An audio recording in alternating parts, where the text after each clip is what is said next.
तो साथियों नमस्कार, मैं संतोष कुमार अम्बेस और आप देख रहे हैं आवाज़ भारत। और एक ख़ास मेहमान है हमारे साथ में, और उस मेहमान से मिलवाने से पहले, उनके बारे में बताने से पहले मैं कुछ बता देना चाहता हूं दर्शकों को।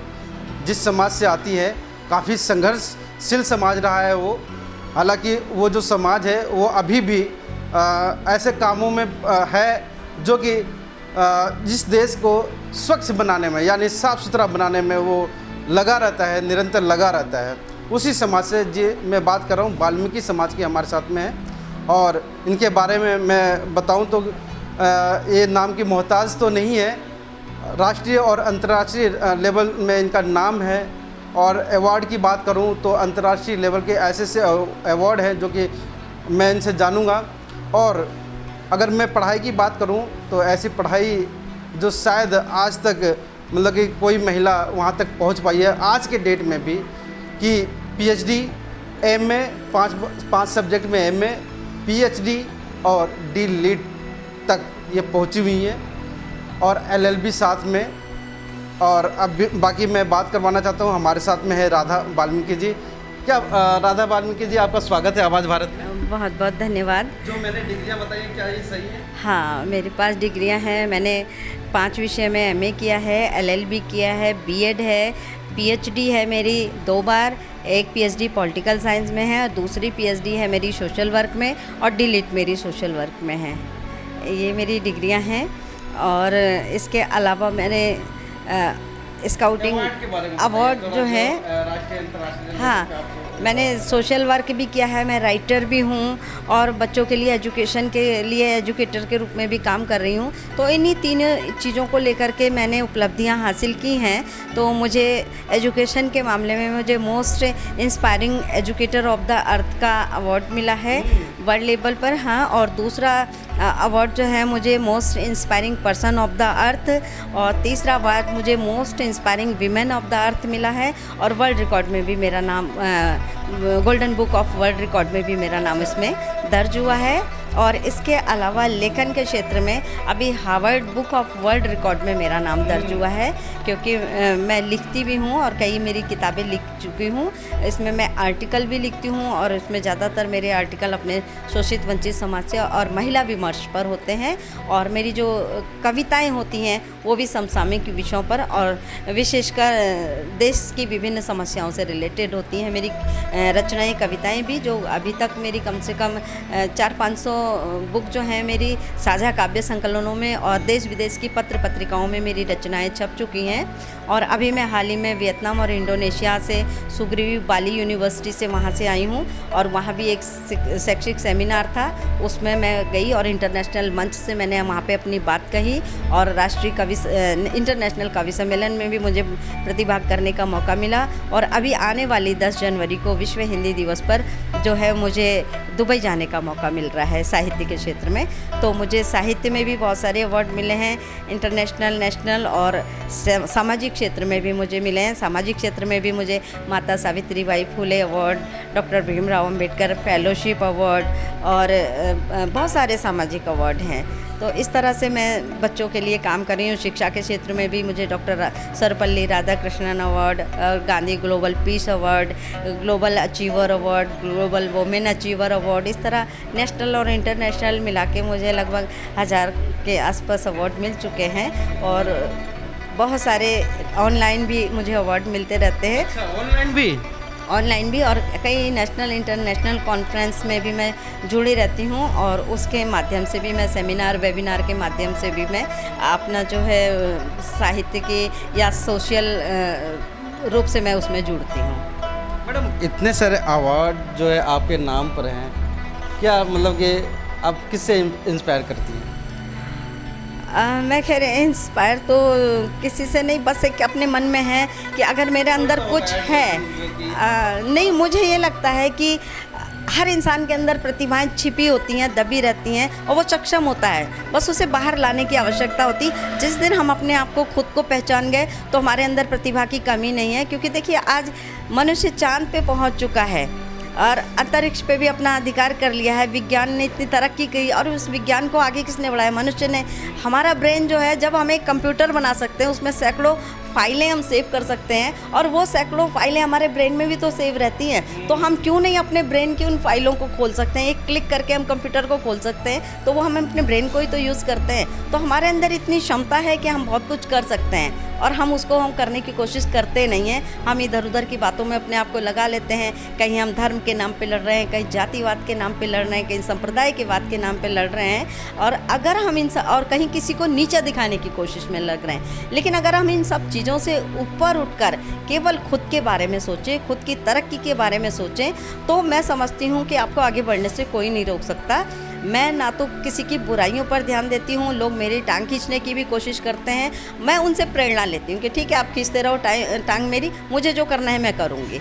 तो मैं इन चीज़ों पर ध्यान नहीं देती हूँ। मेरा फोकस यही रहता है कि मैं क्या अपना बेस्ट दे सकती हूँ, मैं क्या दूसरों के लिए कर सकती हूँ। और मैं बाबा साहब को अपना आदर्श मानती हूँ, उनको अपना आदर्श मानती हूँ, और अपना आदर्श मैं अपने माता पिता को मानती हूँ, क्योंकि मेरे माता पिता ने, आज मैं जो भी हूँ मैं अपने माता पिता के त्याग की वजह से हूँ। मेरे माता पिता ने बहुत त्याग किया, गरीबी में मैंने जीवन जिया है अपने माता पिता ने।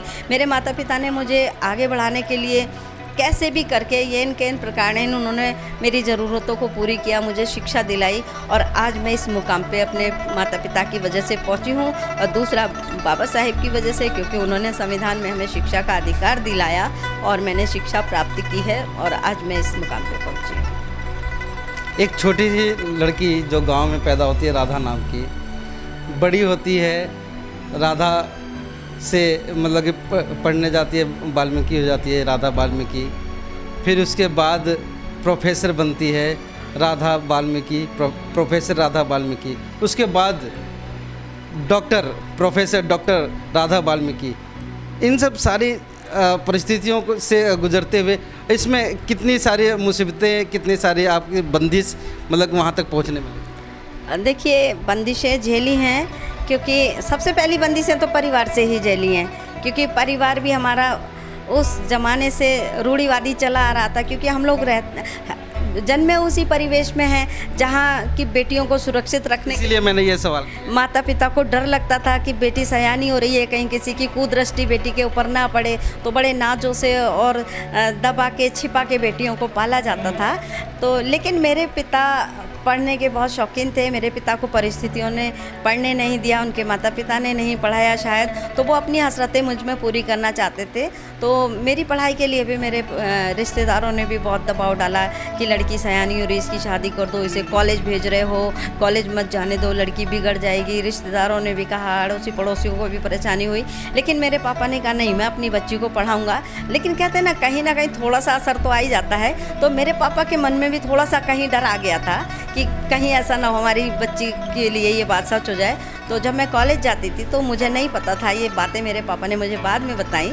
तो मेरे पापा क्या करते थे, कहीं चाय की दुकान में, कहीं किसी दुकान में छिप के बैठ जाया करते थे। जब मैं कॉलेज जाती थी वो मुझे वॉच करते थे कि मैं कैसे कॉलेज जा रही हूँ, किसके साथ जा रही हूँ, कैसे बात कर रही हूँ। और मैं बचपन से ही पढ़ने की शौकीन थी। मेरी मम्मी ने भी मुझे डांटा था कि अगर बेटा ज़रा सी भी ऊँच नीच हमने तुम्हारे बारे में सुन ली ना, तो हम तुम्हारी पढ़ाई बंद करवा देंगे। तो मुझे डर लगता था कि कहीं मेरे मम्मी पापा मेरी पढ़ाई बंद ना करवा दें। तो मैं कभी ऐसी परिस्थिति हुई, कभी मतलब कि ऐसा कि आपकी पढ़ाई रुक गई हो और आपको ऐसा नहीं हुआ, क्योंकि मैंने वो कभी ऐसी स्थिति आने ही नहीं दी। मेरे मम्मी पापा को पूरे मेरे ऊपर विश्वास था, क्योंकि उन्होंने वॉच किया था ना। मैंने बताया ना कि वो होटलों में बैठ के छिपते थे कि कैसे मेरी बेटी जा रही है, समय से आ रही है। मेरे कंटिन्यूस पीरियड होते थे क्लास के, और मैं पढ़ती थी और मैं सीधे घर आ जाती थी। मैंने ज़्यादा फ्रेंड्स भी नहीं बनाए थे, ना ही मैं कभी कैंटीनों में बैठती थी। जो टाइम मेरा फ्री पीरियड होता था मैं लाइब्रेरी में बैठती थी, पढ़ाई करती थी और अपनी सीधे घर आती थी। तो जब मेरे पापा को पूरा विश्वास हो गया, 1 साल 2 साल उन्होंने वॉच किया, उन्हें विश्वास हो गया कि मेरी बेटी सही है, फिर तो मैं आंख मूंद के वो मुझ पे भरोसा करते थे। प्राथमिक जो शिक्षा होती है उसमें कुछ कहीं अड़चन आई? हाँ, मेरी प्राथमिक शिक्षा में बहुत अड़चन आई। मैं बहुत ब्रिलियंट थी, मैथ में मैं इतनी ब्रिलियंट थी कि मुझे किसी भी तरह के कैलकुलेशन दे दी जाए मैं फटाफट कर देती थी। और मेरी क्लास टीचर मेरी कॉपी से दूसरे बच्चों की कॉपी चेक किया करती थी, तो उसमें मुझे प्रॉब्लम नहीं आई। लेकिन जब मैं 5th में आई, तो 5th में आने के बाद मैं टॉपर थी, और मेरा रिज़ल्ट ख़राब करने की दृष्टि से मेरे मैथ के क्वेश्चन में पॉइंट लगा के अंक काटे गए और मुझे 2nd पोजीशन पे लाया गया। तो वहाँ पे मुझे बहुत दुख हुआ, ये मेरी प्रॉब्लम हुई। और जब मैंने 6 में एडमिशन लिया तो वहाँ भी मेरे साथ वहाँ से भेदभाव शुरू हो गया, क्योंकि मुझे इंग्लिश की टीचर जो थी वो घोर जातिवादी भावनाएं रखती थी। वो मुझे पढ़ने नहीं देती थी और इंग्लिश की कॉपी मेरी फाड़ के फेंक देती थी। मेरे नाम की एक राधा नामा राशि लड़की थी, उसकी कॉपी होती थी और वो मार मुझे पड़ती थी। एक बार उन्होंने खड़े स्केल से मुझे मारा, मेरे हाथ में निशान पड़ गए, छाले पड़ गए। मेरी दादी उनके पास लड़ने के लिए पहुंची। तो मैं 8th तक पास कर लिया था। 9th 10th में जैसे ही आई इंग्लिश ली, फिर वो प्रताड़ित करती थी। मैंने 9th 10th जैसे तैसे पास कर लिया, लेकिन फिर मैंने 11th में इंग्लिश नहीं ली और मुझे साइंस भी नहीं लेने दिया। आप जिस समय की मतलब घटना बता रही हैं, उस समय तो बच्चों को पता भी नहीं होता कि मैं किस घर में जन्मा हूँ या किस जाति बिरादरी से मैं बिलोंग करता हूँ। उस समय आपको प्रताड़ित करा? हाँ, मुझे तो पता ही नहीं था। हमारी साथ की लड़कियां पूछती थी तुम किस जाति की हो, तुम्हारा गोत्र क्या है, वाल्मीकि क्या होता है। तो हमें पता ही नहीं था ये सारी चीज़ें। जब हम थोड़ा बड़े हुए, इंटर में आए, तब हमें पता चला ये जाति वाति ये सारी चीज़ें क्या होती हैं। लेकिन हाँ, मेरे अंदर प्रतिभा थी, ये मैं मानूंगी कि जातिवाद तो था, पर प्रतिभा को कहीं ना कहीं सम्मान मिलता है, ये मैं मानती हूँ। अगर आपके अंदर प्रतिभा है तो कोई कितना भी दबाने की कोशिश करेगा, कहीं ना कहीं वो विवश तो होगा ही आपको आगे लाने के लिए। तो मैं जब इंटर में आई, मेरे अंदर प्रतिभा थी। मैं अगर साइंस लेती तो शायद कुछ बनती, लेकिन आर्ट साइड में फिर मेरी पोजीशन फर्स्ट आती थी अपने क्लास में, और मैं एक्स्ट्रा एक्टिविटी में भी पार्टिसिपेट किया करती थी। तो फिर वहाँ पे मेरे साथ ऐसा कुछ नहीं हुआ। जब मैं इंटर पास करके गई डिग्री कॉलेज में, तो वहाँ भी मुझे मेरी प्रतिभा के दम पर ही इलेक्शन मैंने फ़ाइट किया। पहली गर्ल्स स्टूडेंट लीडर में बनी। आज भी मेरा नाम पिथौरागढ़ के ऑनर बोर्ड में कॉलेज के लगा हुआ है। हाँ, और उसके बाद फिर मैंने वहाँ पिथौरागढ़ में सभासद का भी चुनाव लड़ा। मैं वहाँ सभासद भी बनी हूँ और सोशल वर्क भी किया, लेकिन मुझे वहाँ सबका सहयोग मिला। जातिवादी थोड़ी बहुत अड़चनें आती रहीं, लेकिन मैं अपनी प्रतिभा के दम पर उनको पीछे करती गई। लेकिन मुझे सभी लोगों का भरपूर मुझे सहयोग मिला, और वहाँ पे एक सामाजिक संस्था भी बनाई मैंने। तो सर्व समाज के लिए मैं काम करती थी। ब्लड डोनेशन के हमारे कैंप लगते थे, महिलाओं के लिए काम करना, स्टूडेंट्स की प्रॉब्लम सॉल्व करना, इस तरह के हम लोग काम किया करते थे। नेशनल इंटीग्रेशन कैंपों में जाना, जो राष्ट्रीय पर्व हुआ करते थे उनमें बढ़ चढ़ कर के हिस्सा लेना। तो एक मैंने अच्छी छवि बना ली थी। अभी भी मुझे याद है 89-90 के दशक में आज समाचार पत्र चलता था, तो उस समय मेरे बारे में आर्टिकल निकला था, बहुमुखी प्रतिभा की धनी कुमारी राधा वाल्मीकि। तो सभी मतलब पिथौरागढ़ शहर के लोग मुझे बहुत मानते थे। उस समय यूपी में ही था और मुझे पता नहीं था, मेरा नाम एनेक्सी भवन तक में वहाँ पे सुनाई रहता था कि पिथौरागढ़ में कोई इस तरह की एक बोल्ड लड़की है, वो भी इस कास्ट की है। तो सब लोग मुझे बहुत प्यार करते थे। और जब मैं नगर पालिका की सभासद बनी तो मुझे वहाँ शरदोत्सव मेला वगैरह लगता था। तो अब मैं ये नहीं कह सकती कि वो जातिवादी भावना से मुझे भेजते थे, जिम्मेदारी देके या जैसे भी। अब एक बात देखिए कि एक लड़की को आप कह रहे हैं कि आप जाइए पार्टियां लेके आइए, जो म्यूजिकल पार्टियां बुक करके लानी होती थी मेले में प्रोग्राम्स के लिए, मुझे अकेले भेजा जाता था और पैसा दे के भेजा जाता था। और मैं उस समय छोटी ही थी, मुश्किल से 22-23 साल की होंगी, और मैं हज़ारों रुपया उस टाइम में लेके जाया करती थी। सोचिए 84-85 के दशक की बात है, सन की। तो उस समय मैं जाती थी और एनेक्सी भवन में मैं धड़ल्ले से घुस जाती थी। लेकिन जो भी जिलाधिकारी वहाँ पे आते थे वो मुझसे बहुत प्रभावित होके जाते थे। मैं मेलों का संचालन किया करती थी और मेलाधिकारी मुझे बनाया जाता था। एक लड़की थी जबकि मैं, तो वो बहुत प्रभावित होते थे। तो जब एनेक्सी भवन में जाते थे और मैं एक नाम का अपना पर्चा भेजती थी, तो वो अपने पीए को भेज के मुझे बुलवाते थे। और जो भी मैं जिस काम के लिए जाती थी, मेरा काम फटाफट वहाँ पे हो जाता था। तो मेरे पास 93 की बात है, दिल्ली उस समय यूपी में मुलायम सिंह जी की सरकार थी। तो उन्होंने मेरे पास विधान परिषद का सदस्य बनाने के लिए ऑफ़र भेजा था। मुझे ये नहीं पता था कि विधान परिषद का सदस्य का ऑफ़र आ रहा है। वाइस चांसलर के पास हमारे फ़ोन आया पंतनगर में, उसी समय मेरी जॉब भी उसी समय लगी थी। तो मैं 92 में, हाँ, तो 93 में फ़ोन आया था मुलायम सिंह जी का। तो वो बोले कि मैडम आप तुरंत, उनके पीए का आया था, मैडम आप मंत्री जी से बात करिए और वो आपसे बात करना चाह रहे हैं। मेरे मामा जी थे, वो उस समय कांग्रेस में नेता थे। तो मैंने मामा जी से पूछा, मैंने कहा मामा जी ऐसे फ़ोन आया। मेरे मामा जी ने कह दिया, अरे बेटा ऐसे फ़ोन आते रहते हैं। मैं समझ भी नहीं पाई थी उस समय, तो मैंने बात नहीं की। बाद में फिर किसी ने मुझसे कहा कि एक बार बात तो कर लेते, तो मैंने 1 हफ्ते बाद बात की। तो उन्होंने कहा मैडम आपने चांस खो दिया, आपका तो नाम जो है MLC के लिए यहाँ पे सेलेक्ट हो रहा था। तो बाद में मामा जी मुझसे कहने बेटा तुझे तो लाल बत्ती की गाड़ी मिलने वाली थी। मैंने कहा मामा जी मना तो आप ही ने मुझे किया था, मुझे क्या पता था। तो चूँकि वो भी नेता थे तो कहीं ना कहीं थोड़ा सा लगता होगा कि मैं इतने दिन से नेता हूँ और मेरी थोड़ा सा पॉलिटिकली जो भी रहा हो, खैर जो भी रहा हो, तो शायद अगर मैं उस समय बन गई होती तो तब हमारी बहन मायावती जी के बारे में शायद मैं उतना नहीं जानती थी और मैं शायद किसी और मुकाम पे पहुंची होती अगर मैं उस समय MLC बन गई होती। क्योंकि गाइडेंस नहीं था, मुझे राजनीति का अनुभव नहीं था, ज्ञान नहीं था कुछ भी। अब कॉलेज राजनीति अलग होती है, सभासद बनने की राजनीति अलग होती है, तो ज्ञान नहीं था। लेकिन वो मेरे लिए बहुत बड़ी अपॉर्चुनिटी थी जिसे मैंने खो दिया अपनी लाइफ में। तो शायद नहीं तो जितनी आज सैलरी ले रही हूँ उससे कहीं ज़्यादा मुझे वहाँ पेंशन बन रही होती हो और मैं किसी मुकाम पे पहुँची होती। खैर जो भी है, मैंने वहाँ ध्यान नहीं दिया, लेकिन मैंने अपनी जॉब में रहते रहते भी समाज सेवा का कार्य अनवरत जारी रखा और वहाँ भी मैंने एक संस्था बनाई। अभी जो मेरे भैया बैठे हैं, हम ही लोगों ने 3-4 लोगों ने, हमारे काफ़ी सभी वर्ग के लोग थे, तो हमने सृजन सांस्कृतिक समिति नाम से संस्था बनाई। तो वहाँ भी समाज के लिए, महिलाओं के लिए काम किया, दीन दुखियों के लिए, हम सीनियर सिटीजन के लिए काम किया।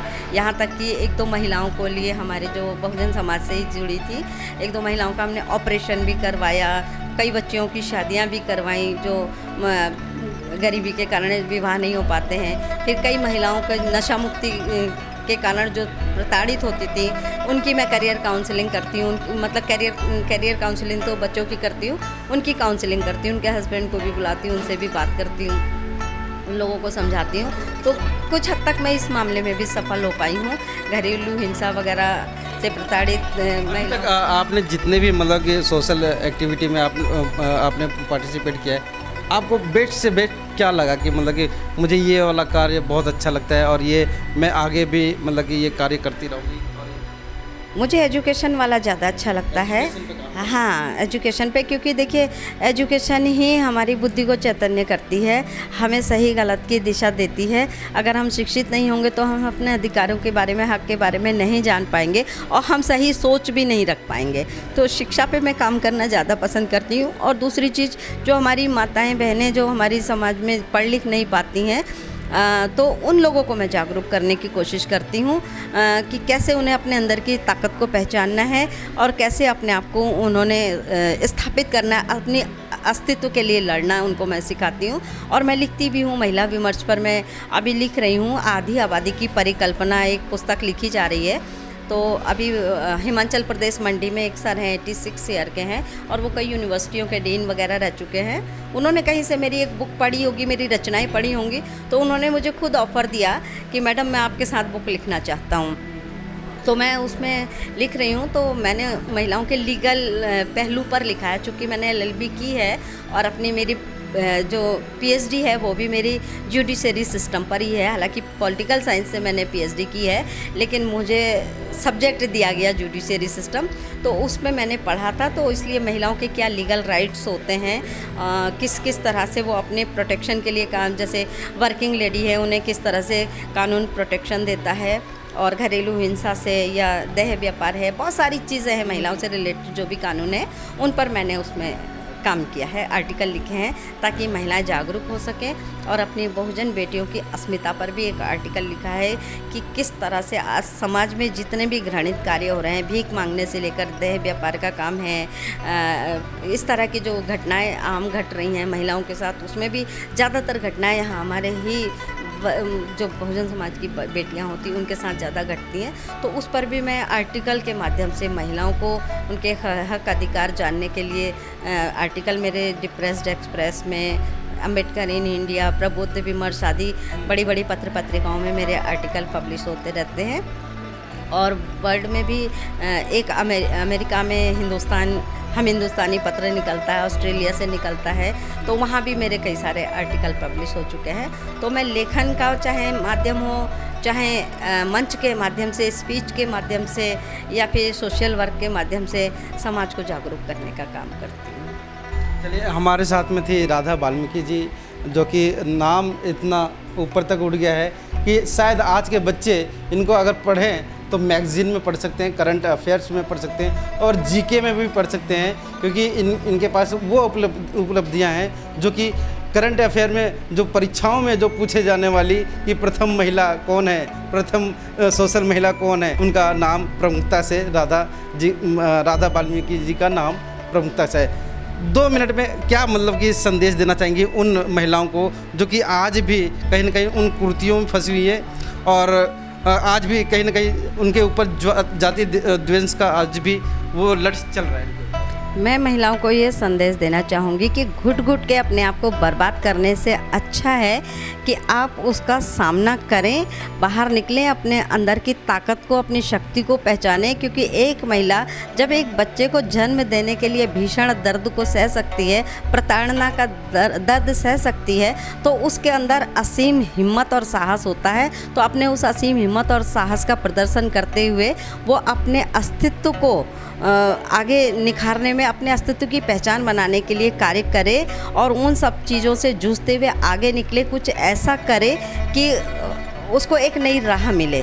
तो मैं यही संदेश देना चाहूँगी कि घुट घुट के हमें नहीं मरना है, हमें अपने आप को सशक्त बनाना है, सबल बनाना है और अपने आप को स्थापित करना है। क्योंकि महिला ही होती है जो पुरुष को जन्म देती है और अगर वही पुरुष उसके ऊपर हावी होता है तो वो उसको उससे सामना भी करना उसको आना चाहिए। और पुरुष भी मैं मानती हूँ कि दोनों ही एक दूसरे के आधार होते हैं, एक दूसरे के एक सिक्के के 2 पहलू होते हैं और दोनों एक दूसरे से जुड़े होते हैं और दोनों को एक दूसरे के साथ सामंजस्य बैठाना चाहिए, एक दूसरे की भावनाओं को समझना चाहिए, तभी जो है लाइफ अच्छे से गुजर सकती है। और एक दूसरे को समझना चाहिए, महिलाओं को भी चाहिए। ऐसा नहीं है कि महिलाएं पुरुष का ही व्यवहार कटु होता है। कहीं ना मैंने बहुत सारी चीज़ें देखी हैं, पुरुष भी कभी कभी एक चक्की के 2 पाटों के बीच में पिसता है। कहीं वो माँ के फेवर में बात करता है तो बीबी का बुरा हो जाता है, बीबी के फेवर में बात करता है तो माँ का बुरा हो जाता है। तो उस समय इसकी स्थिति बड़ी खतरनाक होती है। मैंने ऐसे भी किस्से देखे हैं। तो मैं मानती हूँ कि दोनों की भागीदारी बराबर की होनी चाहिए। अगर एक गर्म है तो एक को नरम हो जाना चाहिए, क्योंकि ये हमारा मानव स्वभाव है। गुस्सा क्षणिक होता है और उसको टाल देना चाहिए और थोड़ी देर बाद में सब कुछ नॉर्मल हो जाता है। उसको कभी भी परिवार को अगर सही से चलाना है, बांध के चलना है, तो अपने आप को संयमित करना बहुत ज़रूरी है। तो हमारे साथ में डॉक्टर राधा वाल्मीकि जी थी और इनके बारे में जो था वो पहले मैं दर्शकों को बता चुका हूँ। हाँ, इनके वीडियो के बारे में, जो इनके विचारों के बारे में कमेंट्स करना ना भूलें और वीडियो किस देश के किस कोने से देख रहे हैं आप हमें ज़रूर बताएं। और वीडियो अच्छे लगे तो उसे लाइक, शेयर और सब्सक्राइब, चैनल को सब्सक्राइब जरूर करें। धन्यवाद।